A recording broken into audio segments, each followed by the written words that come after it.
साल का राजनीतिक अनुभव पूरे देश में रहा, मैंने देखा, यह अध्ययन किया कि जो देश में युवा है वो राजनीति में आता कैसे, कौन से युवा राजनीति में आते हैं और उनकी राजनीति में यात्रा कैसी रहती है। तो हमने पाया कि ऐसे युवा जिनके पिताजी, जिनके घर वाले बहुत बड़े घर वाले नहीं हैं, अगर आपके पिताजी विधायक, मंत्री, पहले से सांसद नहीं है, ऐसे युवा को जब राजनीति में आना होता है तो राजनीति में आने का मतलब आपके लिए है जो स्थानीय दल का कोई कार्यालय है, ऑफिस है, नेता है, उसके साथ गए, जुड़ गए। जुड़ने का मतलब है कि एक फोटो खिंचा लिया, माला डाल दिया, जब नेताजी आए उनके आगे पीछे भीड़ का हिस्सा बनिए, उनका कोई धरना प्रदर्शन है तो उसमें जाकर बैठिए, लाठी डंडा खाइए। नेताजी ने आवाज लगाई तो उनकी आवाज में आवाज लगाकर आपने भी जिंदाबाद कहा। नेताजी का राजनीतिक विरोधी है, उसके खिलाफ आपने मुर्दाबाद कहा। ये सब काम आप इसलिए करते हैं कि आपको लगता है कि धीरे धीरे ऐसे ही हम भी राजनेता बन जाएंगे, नेता बन जाएंगे, हम भी कुछ कर पाएंगे। ज्यादातर लड़के 5-7 साल, 8 साल ये काम करते हैं। 5-7 साल जब आप ये काम कीजिएगा तो फिर आपके मन में भी आकांक्षा होगी कि भाई हमको भी कोई जगह मिलना चाहिए, हमारे लिए भी कुछ होना चाहिए। तो ज्यादातर लोग जो जब जिन नेताओं के साथ काम करते हैं, भैया हैं, चाचा हैं, जो भी हैं, जो भी आप नेताजी को कहते हैं, जब आप अपने लिए कुछ उससे मांगिएगा तो आपको पता चलेगा कि जगह तो पहले ही से अपने बेटा के लिए, भाई के लिए रखा है। आपको खूब पसंद करेगा, लेकिन आपको पसंद तब तक करता है जब आप उसके कार्यकर्ता हैं। जैसे ही अपने लिए कुछ मांगिएगा तो आपको किनारे कर देगा।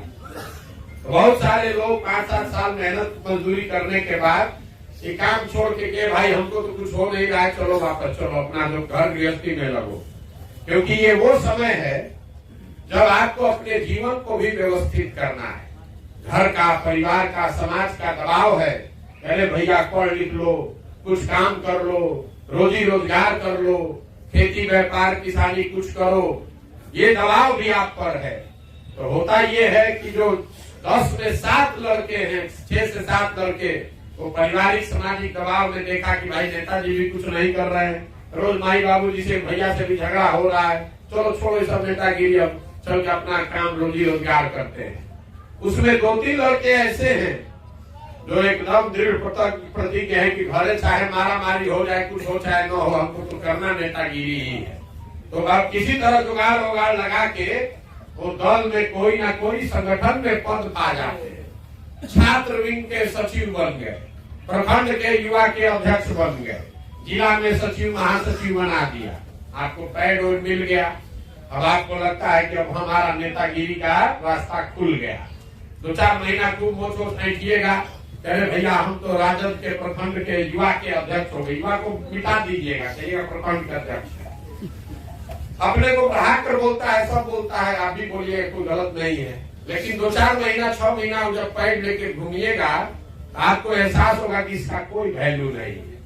लेकिन अब 5-7 साल आप जिला में, प्रखंड में, पंचायत में घूमे हैं, आपकी छवि चाहे कुछ हो, गांव समाज वाला समझने लगता है कि चालू पुर्जा लड़का है, इसका पंचायत में, अफसर में, नेताओं के साथ उठना बैठना है। तो जिसको भी सरकार में कोई दिक्कत हुआ तो आपके पास आएगा, हे बउआ चलो ना हमारा ब्लॉक में जरा काम करा दो। फिर धीरे धीरे आप काम कराने लगते हैं और वही ज्यादातर देखिएगा पान खाएगा, ब्लॉक में, पंचायत में, थाना में पदाधिकारी के साथ काम कराएगा, 100-200-400 रुपया मिलने लगता है। लड़के उस लालच में पड़ जाते हैं। तो शुरुआत की थी, आप नेता बनने गए थे, बन गए छुट भैया दलाल। निचले स्तर पर बहुत सारे लड़के नेता बनने के चक्कर में छुट भैया दलाल बनकर घूमने लगते हैं, उनका कैरियर खत्म हो गया।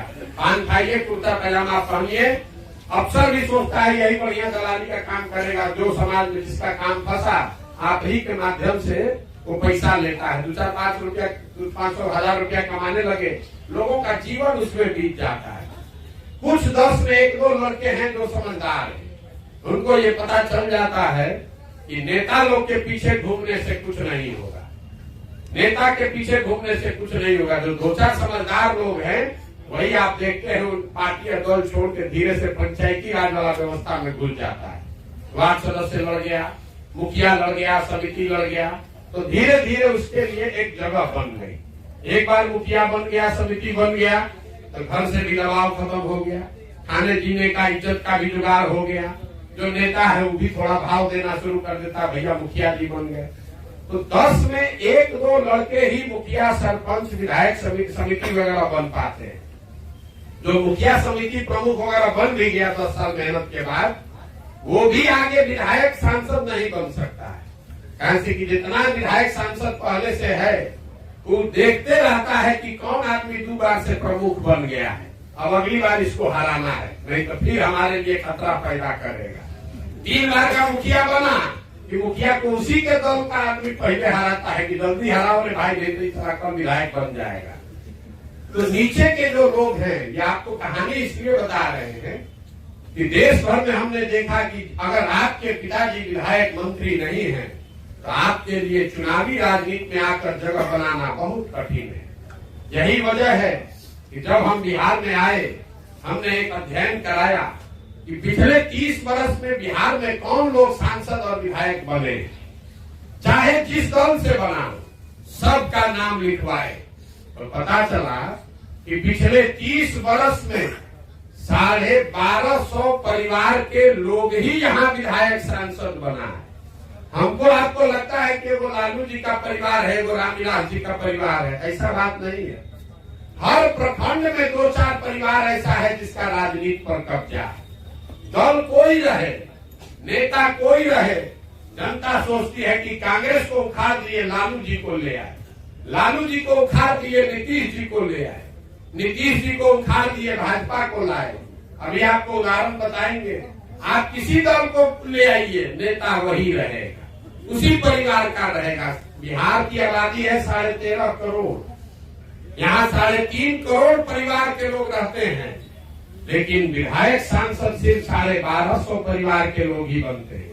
अब आपको उदाहरण एक देते हैं भाजपा का, आरजेडी और क्षेत्रीय दल का उदाहरण देने का तो मतलब है नहीं, तो सबको मालूम है परिवार का है। हम में से कई लोगों को लगता है कि भाजपा तो परिवार का पार्टी नहीं है। अभी देखिए भाजपा के अध्यक्ष है, उप मुख्यमंत्री बने सम्राट चौधरी जी। एक उदाहरण से आपको बिहार के परेशानी का अंदाजा हो जाएगा। सम्राट चौधरी भाजपा के अध्यक्ष है, उप मुख्यमंत्री बने हैं। एक इसके लड़के हैं शकुनी चौधरी जी के। जब बिहार में कांग्रेस का दौर था तो शकुनी चौधरी जी उसमें विधायक और मंत्री थे। जब लालू जी का दौर आया तो उसमें भी विधायक और मंत्री शकुनी चौधरी थे। जब नीतीश जी का दौर आया उसमें भी विधायक और मंत्री शकुनी चौधरी थे। जब मांझी जी मुख्यमंत्री बने उसमें भी विधायक और मंत्री शकुनी चौधरी थे। और आज अगर भाजपा का कुछ दम हुआ है तो उसको भी कोई साधारण परिवार का राजनीतिक कार्यकर्ता कुशवाहा समाज का नहीं मिला, उसको भी शकुनी चौधरी का लड़का ही मिला। ये दुर्दशा बदल गया। आप कांग्रेस को हरा कर लालू को लाए, लालू को हरा के नीतीश को लाए, नीतीश को हरा कर भाजपा को लाए, लेकिन परिवार वही है, शकुनी चौधरी का परिवार जिसका कब्जा बना हुआ है। इसी को तोड़ने के लिए एक पहला लक्ष्य है कि बिहार में 1 लाख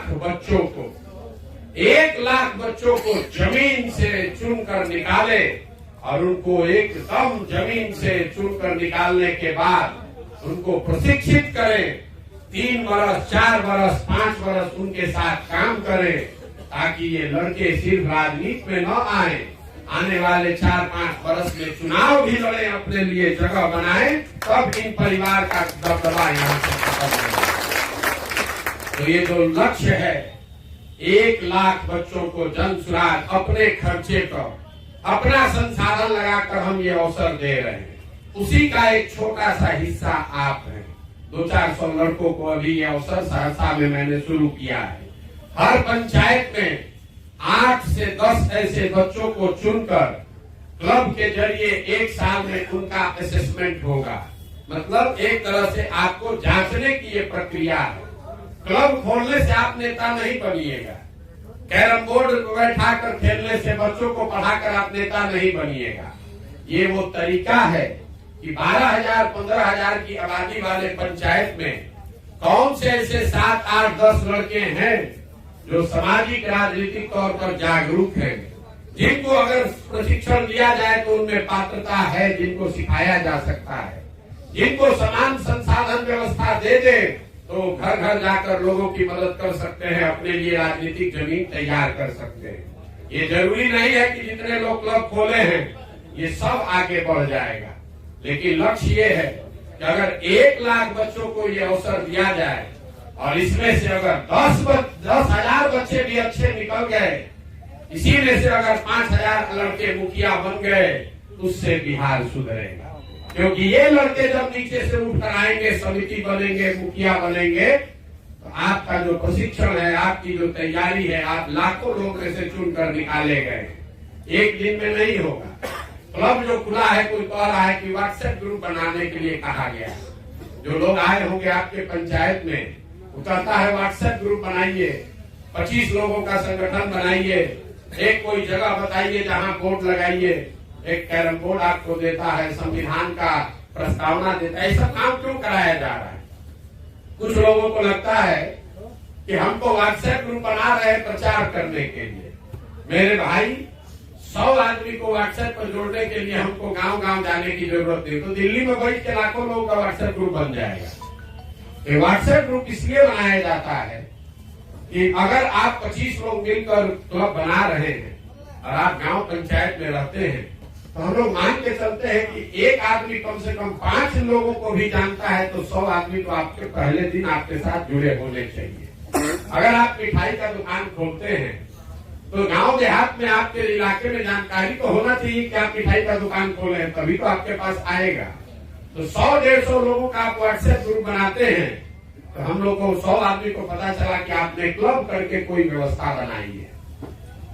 कितने लोग व्हाट्सएप ग्रुप में हैं इसका कोई महत्व नहीं है। हम लोग पीछे ये देखते हैं कंप्यूटर पे कि आपने जो व्हाट्सएप ग्रुप बनाया उससे कितने लोग छोड़ कर गए। व्हाट्सएप ग्रुप में जो लोग छोड़ कर जाता है, तो हमको पटना में बैठे बैठे पता चलेगा कि आपके पंचायत में अगर आपके क्लब के व्हाट्सएप ग्रुप से 50 लोग निकल गए, इसका 2 ही वजह हो सकता है।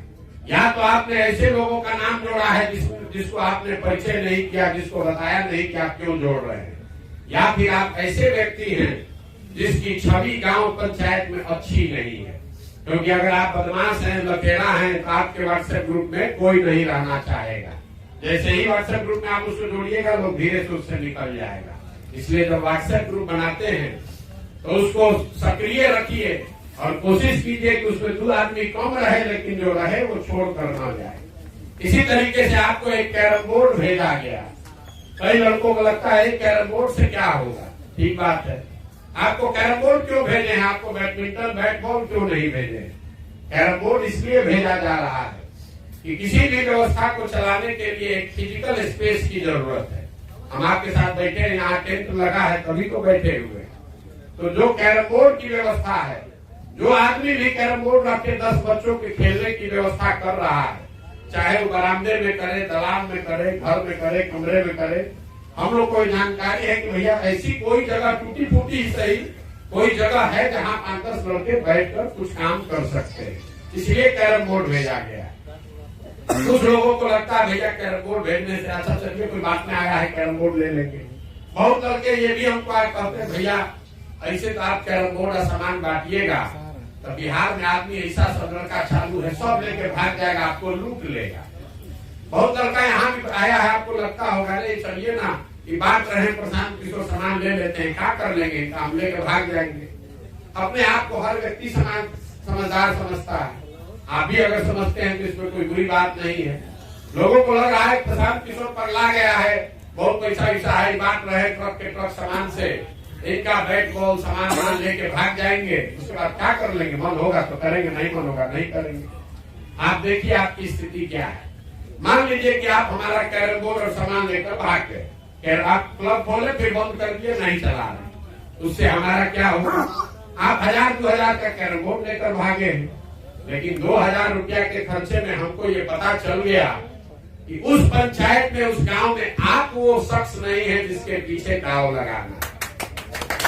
अगर समझिए, अभी तो 2000 के खर्चे में पता चल गया कि आप गलत व्यक्ति हैं या आप वो सही व्यक्ति नहीं है जिसको मुखिया बनाने के लिए दाव लगाना है।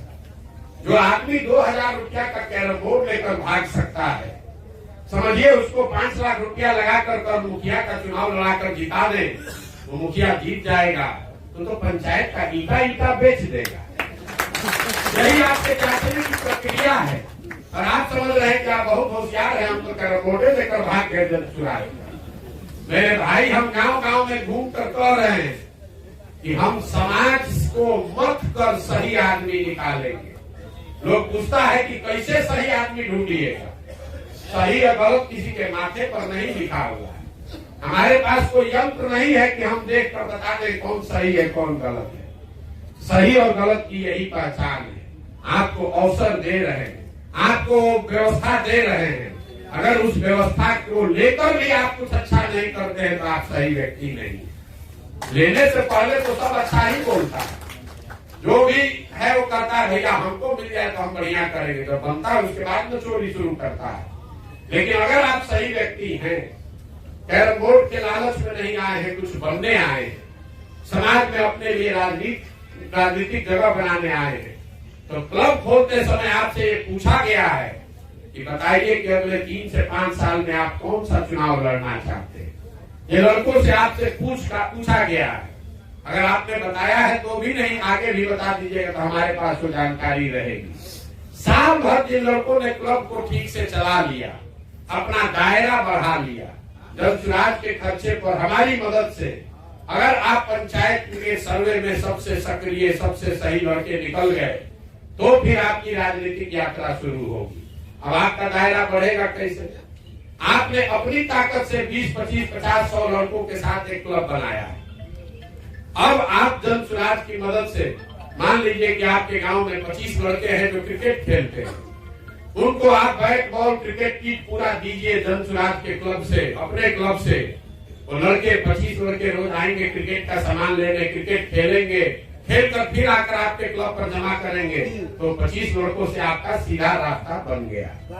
हर गांव में जब हम लोग पैदल चल रहे हैं, देख रहे हैं सैकड़ों बच्चे ऐसे, हर गांव में 10-15 बच्चे ऐसे होते हैं जो दौड़ने की तैयारी करते हैं, जो सेना में जाने के लिए, पुलिस में जाने के लिए दौड़ने का अभ्यास करते हैं। सड़क पर सुबह लड़के दौड़ते हैं। इन लड़कों की माली हालत इतनी खराब है कि ज्यादातर लड़कों के शरीर पर शुद्ध एक कपड़ा भी नहीं होता है। हम क्लब से ये व्यवस्था करा रहे हैं कि आपके गांव में अगर 20 नवयुवक है जो दौड़ने का तैयारी कर रहा है, उनको आप बढ़िया टी शर्ट और पैंट दीजिए जनसुराज की ओर से, ताकि कम से कम वो एक बढ़िया टी शर्ट पैंट पहनकर रोज दौड़े। आप दीजिएगा उसको तो आपके साथ जुड़ेगा, आपके क्लब का हिस्सा। ऐसे ही आप अपने गांव में वॉलीबॉल का टीम बनवाइए, वॉलीबॉल खेलने का सामान जनसुराज से ले जाइए। आप कबड्डी का टूर्नामेंट कराइए, टूर्नामेंट कराने की व्यवस्था आप जनसुराज से कराइए। जैसे जैसे आप 4-5 खेल कूद का चीज शुरू करेंगे, 50-100 लड़कों का जानवरा आपके अगल बगल हो जाएगा। आप जैसे ही आपकी ये ताकत हो गई, ये जांच में निकल गया, हम लोगों ने देखा कि भाई लड़का तो होशियार है, 100, 20, 50 लड़कों के साथ मिलकर इसने गांव में कुछ शुरू किया है, आपको ये अवसर होगा। आप अपने गांव में जो सबसे गरीब 5 लड़का है, अगर आपके प्रखंड में, आपके पंचायत में कोई बढ़िया कोचिंग संस्था है, वहाँ वो बच्चा पढ़ने जाना चाहता है, उसके माँ बाप के पास पैसा नहीं है, वो पैसा जनसुराज उसको देगा, आप उसको भेजिए वहाँ कोचिंग संस्था में। परीक्षा देना पड़ेगा, इसे पहले से नहीं होगा। लेकिन हर क्लब के अध्यक्ष को ये अधिकार है कि आप अपने गांव से 5 ऐसे गरीब बच्चों का आपको नामांकित कर सकते हैं जो परीक्षा में बैठे, अगर वो परीक्षा पास कर जाएगा तो उसके पढ़ाई का, कोचिंग का खर्चा जनसुराज से दिया जाएगा। 5 बच्चा आपके मदद से अगर पढ़ने लगा तो 5 परिवार आपके साथ जुड़ गया। इसी तरीके से आप खबर भेजिए कि भैया हमारे गांव में हम चाहते हैं कि मोतियाबिंद ऑपरेशन के लिए सबका आंख का जांच किया जाए।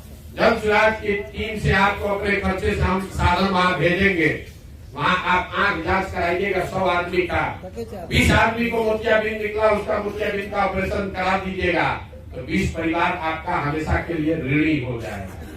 आपको हमारा झंडा उठाकर नहीं घूमना है, जिंदाबाद मुर्दाबाद नहीं करना है, नेता और अफसर के खिलाफ गाली गलौज नहीं करना है। आपको अपना काम करना है, अपने जरिए समाज के लिए कुछ अच्छा काम करना है।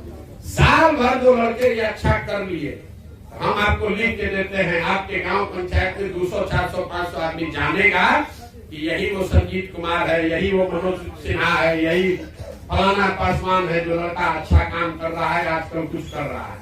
अगर आप ये कीजिएगा तो आपको दिन में 1.5 घंटा, 2 घंटा, 3 घंटा भी मेहनत कीजिए तो जो काम भी आप पहले से करते हैं वो करते हुए ये चीज आप कर सकते हैं। आपको अपनी पढ़ाई नहीं छोड़नी है, दुकानदारी नहीं छोड़नी है, किसानी नहीं छोड़ना है। जो व्यवस्था आप अपने गांव में छोटा मोटा, लेकिन अब आके हिम्मत कहिए कि भैया हमारे गांव में पुल नहीं है, पुल बनवा दीजिए। इतनी समझदारी आपकी होनी चाहिए। लोग कहता है भैया पुस्तकालय बनवा दीजिए। अरे भैया एक पुस्तकालय बनाने में अगर 10 लाख रुपया लगेगा, 10 लाख में 1000 बच्चों को पढ़ाने का व्यवस्था हो जाएगा। अगर आपको इतना समझदारी नहीं पाते कि क्या कीजिएगा।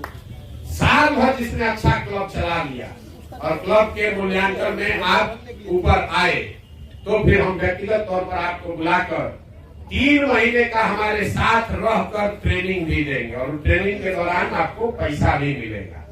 3 महीना साथ में रहिए, प्रशिक्षित होइए कि कैसे आप मुखिया का चुनाव लड़ सकते हैं, कैसे आप समिति लड़िएगा तो चुनाव जीतिएगा।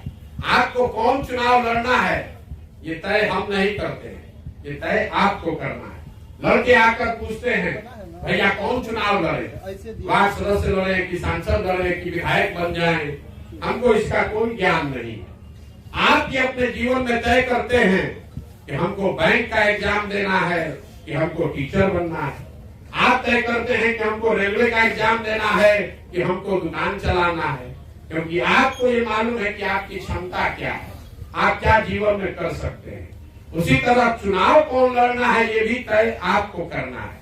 हम आपको एक सुझाव खाली दे सकते हैं, आपको जो भी लगे, जो भी आपकी आशा अपेक्षा है कि अगले 3 वर्ष में भैया हमको मुखिया बनना है, तो आपको मेरा सुझाव है कि जो आपकी ताकत है उससे एक पायदान नीचे लड़िए।